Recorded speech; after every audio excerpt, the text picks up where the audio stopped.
Right, we've started to cuss it a wee bit, but a pretty good day so far. Managed to get a few scollies good too. They'll be bloody delicious. First time having a crack at this GoPro sort of thing, so probably some very dusty footage, but gotta start somewhere, eh? Hey guys, welcome to my first YouTube video. Pretty stoked to be finally releasing this because it's been a little while in the making. For the past year and a half I've been filming all the dives I've been going on and trying to gather as much underwater footage as possible. I'm hoping that the content and footage is going to improve the longer I stick at it.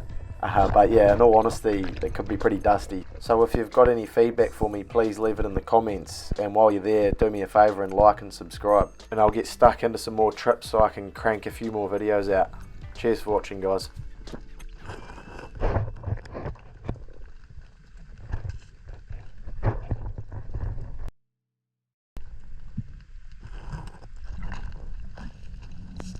All of the footage in this video is in chronological order.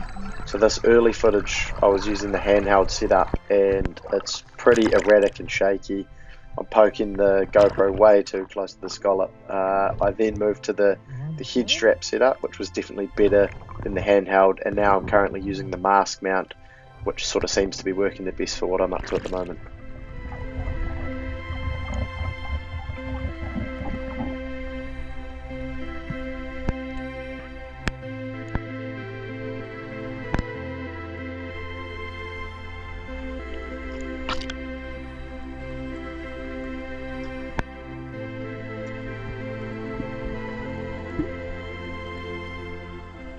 Now it's a shame I don't have some better footage of that crab because it was a big sucker.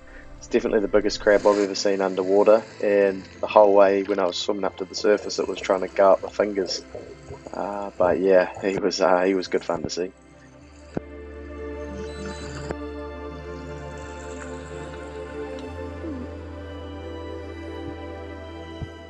It's definitely not the most riveting content, that's for sure, but gives you sort of a good appreciation of the bottom. I get super lucky on this dive and find three within about a square metre of each other, so that's ideal. Most of the spots I've been diving have been fairly sandy, you know, not many big rocks, not much structure, not much kelp, so I think if I want to find some more fish consistently, then I need to go find some more kelpy spots. The spots I've been diving are definitely a lot more barren than the spots I've dove on back home, but I think if I find the kelp, then I'll find a bit more fish life. And obviously one of the best bits about freediving is the fresh food you can gather. You just can't beat fresh scollies straight out of the water.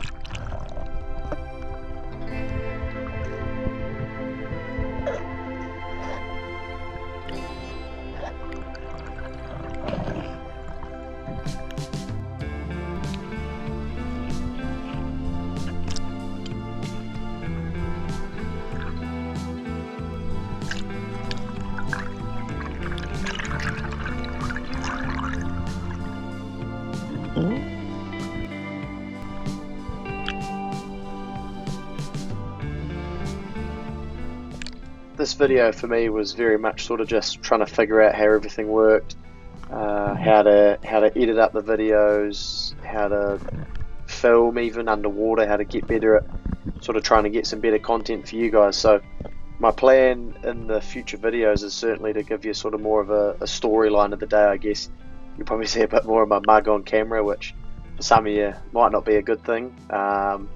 But yeah, you have to put up with that, and sort of just more of a narration of the day rather than a video of me just sort of swimming around the big blue ocean. One big difference I've noticed to the scallops over here is the fact that they are just massive. You know, they're bloody huge compared to the ones we get back home. I've not dove for scallops back home for quite some time, but I can't remember finding consistently this many big ones, which is awesome to see. It just means you don't actually need that many for a good feed.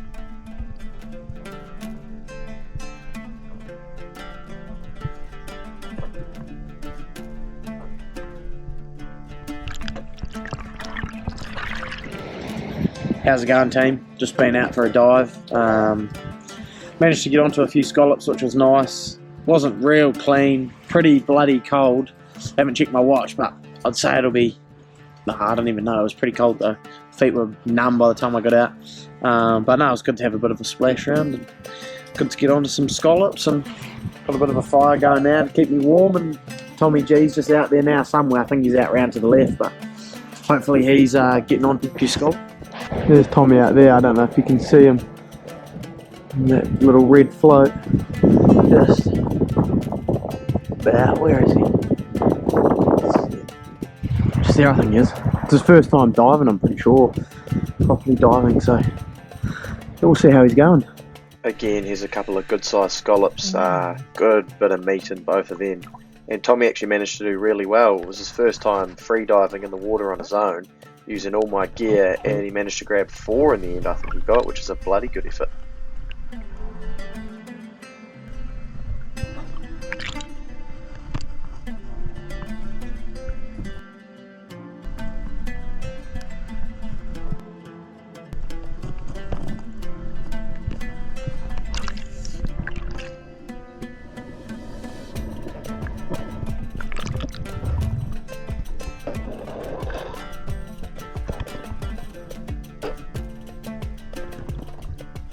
You'll see I've given the videos a wee pause and obviously circled them with the red circle, because when I was watching them back at full speed they actually seemed like they're pretty hard to spot in the video, so hopefully the pause makes them a little bit easier to see at home, but when I'm swimming through the water they're actually pretty easy to spot.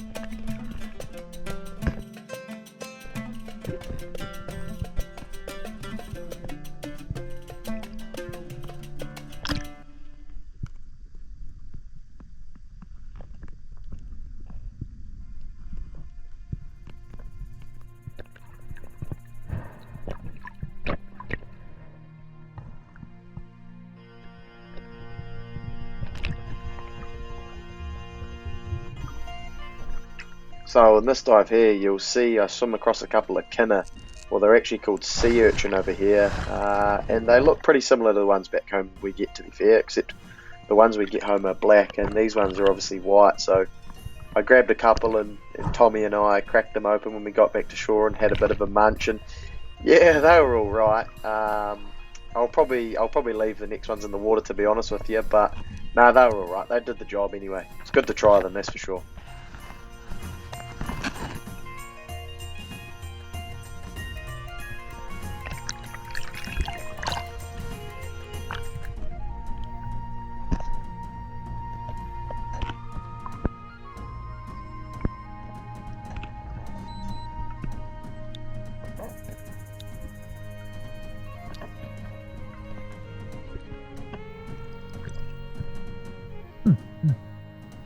So this is actually the first dive where I've ever seen any fish underwater with the spear gun in hand, so it was pretty exciting. They're pollock right there, and I didn't end up shooting any, partly because I didn't get close enough, which is obviously a very important factor, and the second thing was I didn't want to pop any undersized ones.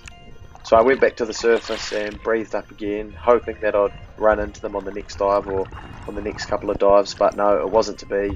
I must have spooked them all off. I think in general they're a pretty spooky fish, and the water was actually quite clean on this day, so that possibly could have also contributed to them being a little bit flighty, but no, I certainly think they're a lot more flighty and sort of spook a bit easier than the butterfish I'm used to chasing back home. I think the main thing is though, you've just got to dive where the fish are, and there just doesn't seem to be a lot of fish in this particular spot, so I need to go and I think search for some more kelp and I might have a bit more luck.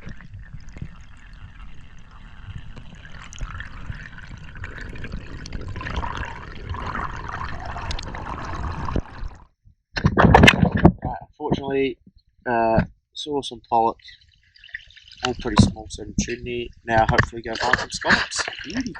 Lovely day. Oh, flat ass, man. How about those conditions? It's like an absolute pond out there. But yeah, there's me telling myself I didn't shoot any because they were too small, when in actual fact I didn't get near any. Wasn't even in the same postcode as any of the fish.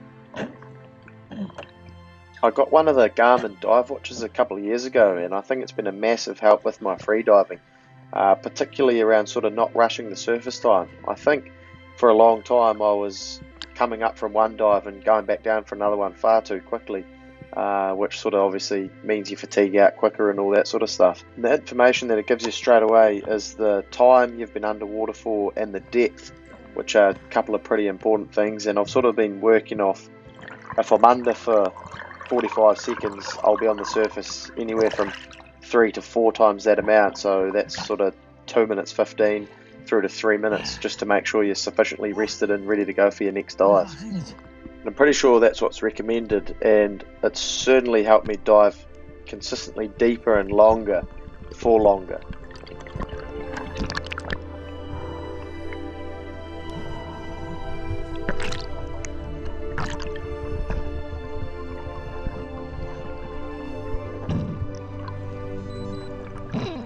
You'll be able to see here the conditions on this day are pretty average. The water was pretty dirty and it was pretty wavy up on top, but I'm swimming along, see a wee school of 3 fish and have a Hail Mary at the back one, and unsurprisingly I missed, but I was desperate to just pull the trigger on something, and as you'll see as I pop up here, it's pretty bloody wavy and not the funnest diving conditions. Just went for a dip in there, unsurprisingly, it's horrible, pretty crappy viz. Pretty wavy, so got out of there, had a Hail Mary and a follow miss, so gonna get back that way. It's decent but calmer back there. So. I mean, it was sunny when we got up and it's been raining.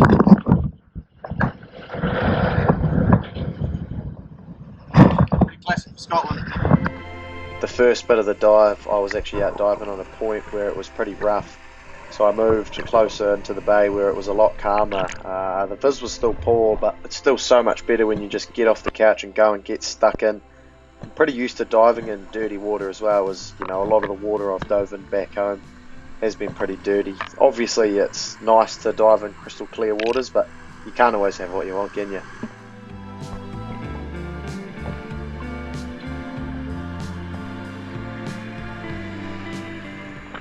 Yeah, I love getting out of town and getting in the water regardless of conditions. You know, I just love getting out into nature, and you know, whether it's hunting, sort of fishing, diving, it's just so awesome to be outside and clearing the mind and keeping mentally fresh and sharp. And at the end of the day, if you come home with a feed, well, that's a cherry on top.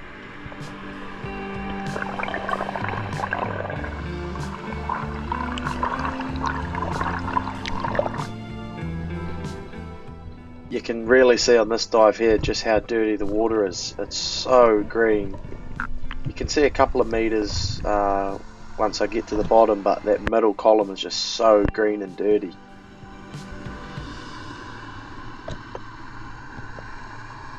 So this current dive I'm on now is actually my longest dive I've ever done.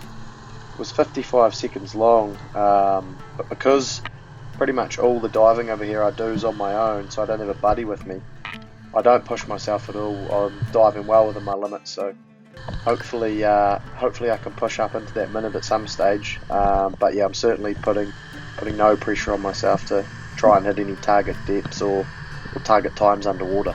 At the end of the day, I'm just out there for a bit of a mental refresh. You know, I love doing this stuff. If I come away with a feed, well, that's a bonus.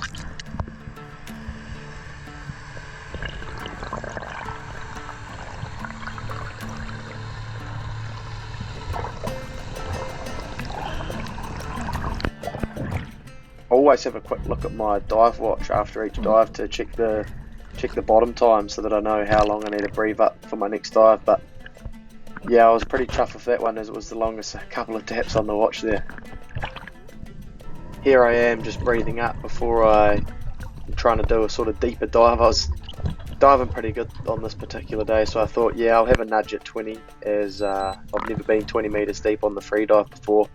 I've been over 20 on the scuba gear, but never with the free dive, so thought now would be a good chance to have a crack at it. And it was noticeably a lot darker down there, and I could also feel a lot more pressure from the water sort of compressing my suit onto my body. It was also a lot colder down deeper than the middle column and the top layer. So yeah, this is currently my personal best depth of 19.5 meters. Unfortunately, when I hit the bottom, I was still half a metre short of 20. I didn't realise I was so close, but no, absolutely chuffed with that, and hopefully I'll hit that 20 soon. Couple of deep breaths when I hit the surface, and then a big old grunt when I realised I was only half a metre short of 20 metres, but that's all good, maybe next time. And a cheeky thumbs up to Lil, who was patiently waiting on shore for me to get out. If you made it this far, thanks heaps for watching. I really appreciate the support. If you could like and subscribe, that'd be awesome, and drop me a comment of what you thought of the video. And I'm definitely planning on getting out and doing a few more missions and popping them up on YouTube. But yeah, cheers once again, guys. Thanks for watching.